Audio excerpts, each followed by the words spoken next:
ओम शांति। आज हम 8 अगस्त 2023 की बाबा की साकार मुरली सुनेंगे। बाबा कहते हैं, मीठे बच्चे, संगम युग ब्राह्मणों के लिए कल्याणकारी है, इसीलिए सदा फकूर में रहना है, किसी बात का फिक्र नहीं करना है। प्रश्न है, जिनकी अवस्था अच्छी है उनकी निशानियाँ क्या होंगी? उत्तर, उन्हें किसी भी बात में रोना नहीं आएगा, मुरझाएंगे नहीं, गम व अफसोस नहीं होगा। हर सीन साक्षी होकर देखेंगे, कभी क्यों क्या के प्रश्न नहीं करेंगे, किसी के नाम रूप को याद नहीं करेंगे, एक बाबा की याद में हर्षित मुख रहेंगे।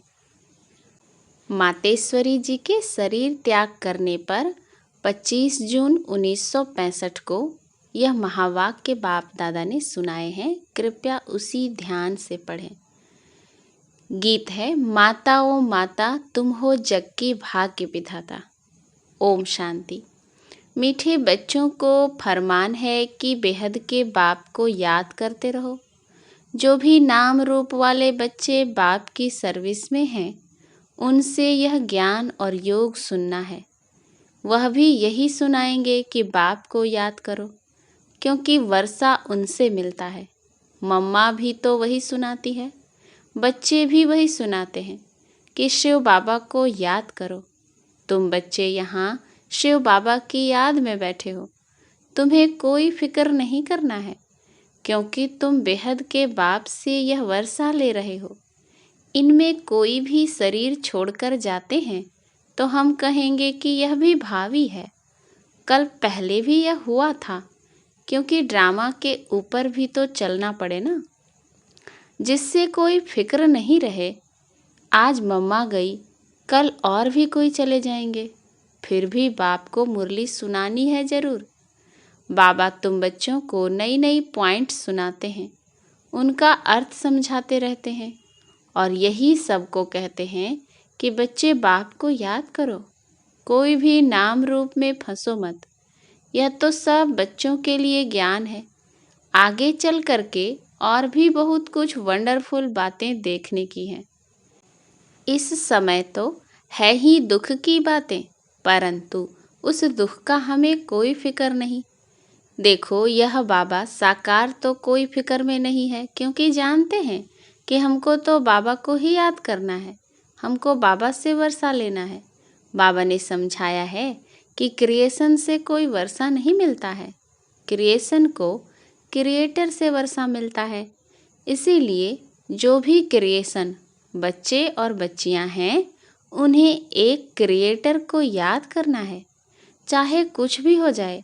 समझो, कोई भी ऐसा विघ्न पड़ता है तो उसमें संशय की तो कोई बात ही नहीं है, क्योंकि एक शिव बाबा को ही याद करना है। इसमें ही बच्चों का कल्याण है। अगर कोई अच्छी सर्विस करते करते चला जाता है तो समझना चाहिए कि जो भी कोई जाता है उसे जा करके और कहाँ पाठ बजाना है। कोई न कोई कल्याण के कारण यह सब कुछ होता है, क्योंकि बाप कल्याणकारी है और यह संगम युग ब्राह्मणों का है ही कल्याणकारी। हर एक बात में कल्याण समझ फकूर में ही रहना है, क्योंकि हम ईश्वरीय संतान हैं। ईश्वर से वर्षा लेते हैं, वर्षा लेते लेते कोई चले जाते हैं तो जरूर उनका कोई और पार्ट होगा। इससे भी जास्ती कोई कार्य करना है। अहो सौभाग्य, जो हमारा ही पार्ट है, कल पहले मुआफिक बाप के मददगार बनने का। मददगार बनते बनते कोई जनरल भी मर पड़ते हैं। हम समझते हैं ड्रामा अनुसार ही यह सब कुछ होता है। कोई गया तो क्या हुआ, हमें उनके लिए कुछ करना नहीं है, हमारा तो सब कुछ गुप्त है। वास्तव में अवस्था उनकी अच्छी है जिन्हें कभी आंसू ना आए, कभी ऐसे भी ना समझे कि मम्मा का शरीर छूट गया, अब क्या होगा। आंसू आए तो नापास हो जाएंगे, क्योंकि बाप बैठा है ना, जो हम सब को वर्षा दे रहे हैं। वह तो अमर ही है, उसके लिए कभी कोई आंसू आने की दरकार भी नहीं है। हम तो खुद भी खुशी से शरीर छोड़ने लिए पुरुषार्थ कर रहे हैं। मम्मा का भी कोई कार्य अर्थ इस समय जाने का था। यह भी ड्रामा है। कोई भी अपनी अवस्था अनुसार शरीर छोड़े तो उनका कल्याण है। बहुत अच्छे घर में जन्म लेकर के वहाँ भी कुछ अपनी खुशी देंगे। छोटे छोटे बच्चे भी सबको खुश कर देते हैं। सभी उनकी बहुत महिमा करते हैं।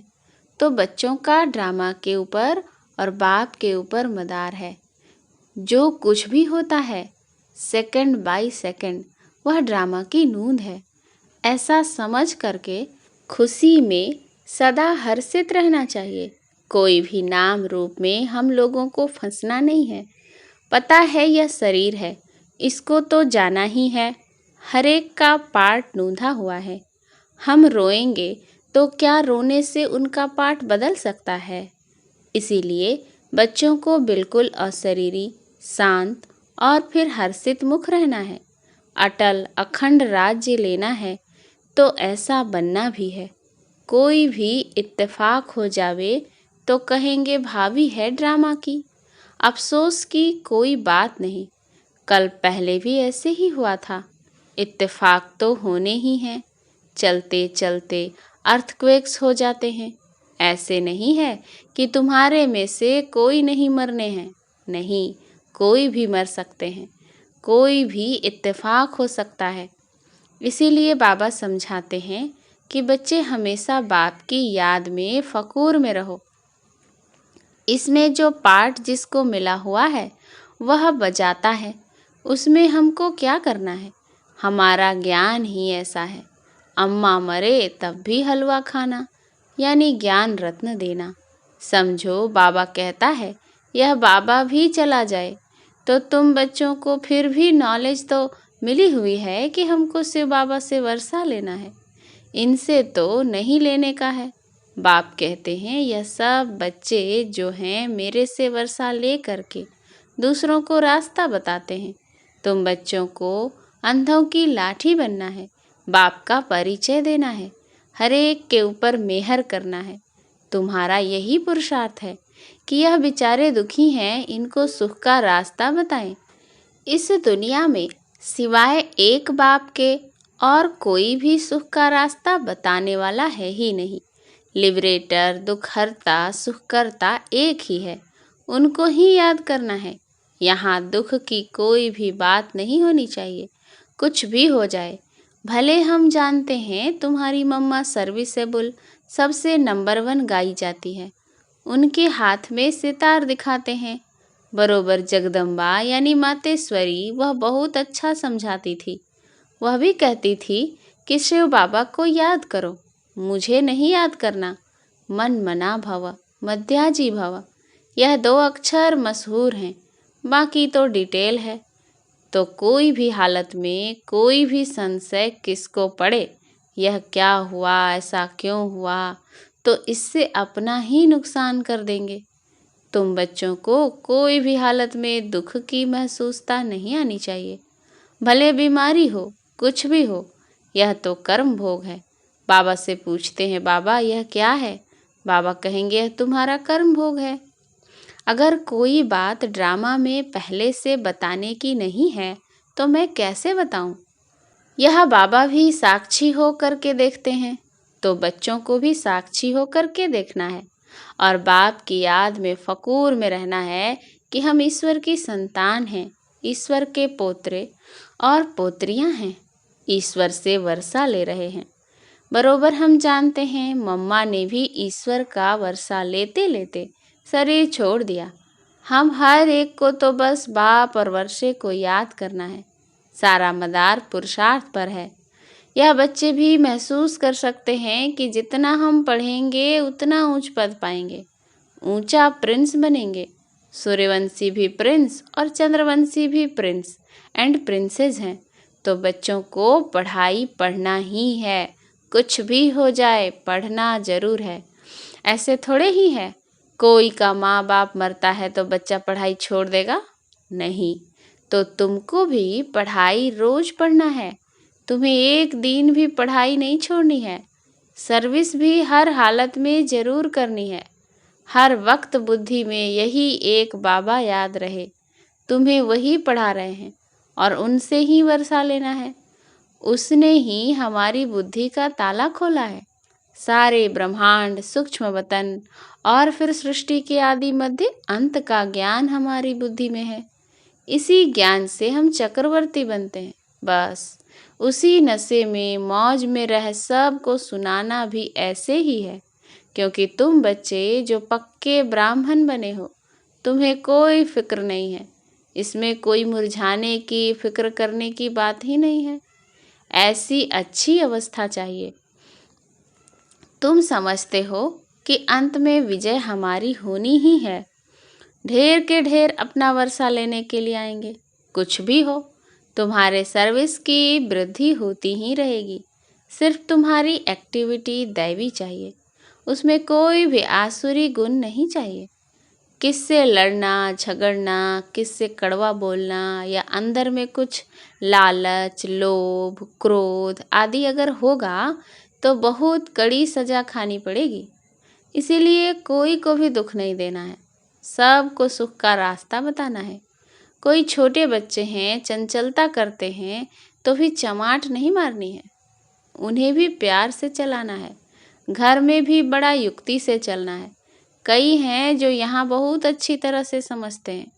घर में जाते हैं तो उन्हें माया हैरान करती है। यह भी बाप समझाते हैं कि बच्चे, तूफान जोर से आते रहेंगे। दिन प्रतिदिन तूफान और विघ्न पड़ते रहेंगे। तुम्हें घबराना नहीं है। बाप कहते हैं, इस हमारे रुद्र ज्ञान यज्ञ में अथाह विघ्न पड़ेंगे, क्योंकि यह नई नॉलेज है। कोई पूछते हैं, तुम शास्त्रों को मानते हो? बोलो हाँ, मानते हैं। यह सब भक्ति मार्ग के शास्त्र हैं। यह ज्ञान मार्ग है। ज्ञानेश्वर बाप कहते हैं, मुझे याद करो बस। हम भी तुमको कहते हैं, बाप को याद करो। करो ना करो तुम्हारी मर्जी। अभी नरक है, रावण राज्य है। अब बाप और स्वर्ग को याद करो। तुम गंगा में स्नान तो जन्म जन्मांतर करते आए हो, फिर भी दुनिया पतित बनती आई है। अभी बाप कहते हैं, बस मुझे याद करो। जो यहाँ के होंगे उनके संस्कार ही देखने में आएंगे, वह झट समझ जाएंगे। तुम अभी बेहद के बुद्धिमान हो। सयाने को बुद्धिमान कहा जाता है। तो तुम्हें उसी नशे में रहना है। बाकी गम की कोई बात नहीं है। यह हम जान गए हैं कि ड्रामा चल रहा है। तुम कहेंगे, वाह, मम्मा गई, वह एक्टर दूसरा एक्ट करने गई। इसमें मूंझने की, रोने की, दुख की दरकार नहीं है। वह कोई ऊंची सर्विस करने के लिए गई। तुम दिन प्रतिदिन ऊंचे बनते जाते हो। कोई शरीर छोड़ेगा तो भी ऊंची सर्विस जाके करेगा। इसीलिए बच्चों को कोई भी दुख नहीं होना चाहिए। मम्मा क्या, सभी जाएंगे। हमको भी बाबा के पास जाना है। हमारा काम है बाबा से। सबका काम है बाबा से। मम्मा का काम था बाबा से। अभी उनसे वह नॉलेज पा करके, सर्विस करके जाके कोई दूसरी सर्विस के लिए दूसरा पार्ट बजाने गई। हम साक्षी होकर के देखते हैं। ऐसे नहीं कि मम्मा चली गई, फलानी चली गई, यह चली गई। अरे, आत्मा सर्विस के लिए गई। शरीर तो सब खाक में ही मिलने हैं। इसीलिए कभी भी बच्चों को कोई प्रकार का फिक्र नहीं करना है। हाँ, यह सत्य है। यह जो स्टूडेंट बाबा का था, यह बड़ा अच्छा था। अच्छा समझाता था, गाया जाता है। अगर कोई भी प्रकार का संशय आया तो यह खत्म हुआ, पद से भ्रष्ट हो जाएगा। इसीलिए बाबा बच्चों को समझाते रहते हैं, बच्चे कोई प्रकार का फिक्र नहीं करो। डायरेक्शंस जो मिलते हैं उन्हें अमल में लाते रहो। ऐसे मत समझो कि यह क्या हो गया। फिक्र उनको होगा जो बाप को और नॉलेज को भूलेगा। तुम बच्चे सभी मास्टर नॉलेजफुल हो। जिसका जो पार्ट है उसमें हम कर ही क्या सकते हैं। अच्छा, रात्रि को तो सब याद में बैठे, अच्छी कमाई हो गई। बाबा यहाँ आकर के बच्चों को देखते हैं। खुश होते हैं कि यह बगीचा बन रहा है। अभी ब्राह्मण है, इसके पीछे देवी देवताओं का बगीचा बनना है। अभी यहाँ सब पुरुषार्थी हैं, कोशिश कर रहे हैं अच्छा फूल बनने की, कांटों को फूल बनाने का शो करेंगे। तुम्हें यहाँ स्थैर्य होकर बैठना है। बाबा देखो कितना पक्का कराते हैं। बाबा का फरमान मिला हुआ है, सिर्फ मुझे याद करो। कोई ने रोया तो बाबा कहेंगे जिन रोया तिन खोया। बाबा देख रहा है कोई मुरझाया हुआ फूल तो नहीं है। नहीं, सब महावीर हैं। ऐसे ऐसे विघ्न तो आने ही हैं। ड्रामा है, भावी है। अच्छा, मीठे मीठे सिकिल थे ज्ञान सितारों प्रति, माता पिता बाप दादा का याद प्यार और गुड मॉर्निंग। रूहानी बाप की रूहानी बच्चों को नमस्ते। हम रूहानी बच्चों की रूहानी बाप दादा को याद प्यार गुड मॉर्निंग और नमस्ते नमस्ते नमस्ते। धारणा के लिए मुख्य सार। पहला, अपनी दैवी एक्टिविटी बनानी है। कभी भी लड़ना झगड़ना नहीं है, कड़वा नहीं बोलना है, लोभ लालच नहीं रखना है, कोई को दुख नहीं देना है, सबको सुख का रास्ता बताना है। दूसरा, कोई भी विघ्न में संशय नहीं उठाना है। ड्रामा की निश्चित भावी समझ फकूर में रहना है, फिक्र नहीं करना है। वरदान, सच्चे दिल से बाप को राजी करने और सदा राजी रहने वाले राजयुक्त भव। जो बच्चे सच्चे दिल से बाप को राजी करते हैं, बाप दादा उन्हें स्वयं के संस्कारों से, संगठन से सदा राजी अर्थात राजयुक्त रहने का वरदान देते हैं। स्वयं के व एक दो के संस्कारों के राज को जानना, परिस्थितियों को जानना, यही राजयुक्त स्थिति है। सच्चे दिल से बाप को अपना पोता मेल देने व स्नेह की रूह रिहान करने से सदा समीपता का अनुभव होता है और पिछला खाता समाप्त हो जाता है।